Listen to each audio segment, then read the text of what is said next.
Hey guys, so we have a Samsung stove here. I'm going to show you how to remove this lower drawer. So you pull it out to about here. If you have stuff in there, you can take it out if you want.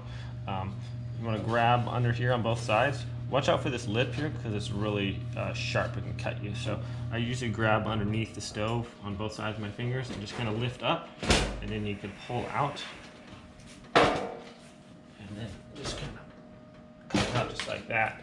Now to put it back in, there's little rails here on either side, and this lip here just goes right in there. So you want to just kind of pick it up, get that front part on there on both sides, and just slide it in. Now it's going to stop about 1/3 of the way in there, and what it is these little notches right here. You just want to grab by the front, lift it up a little bit, tilt it up, and then it'll slide in past that while you're pushing in. That, and just will slide the rest of the way in. Alright, thanks for watching guys. Have a great day. GoPro, stop recording.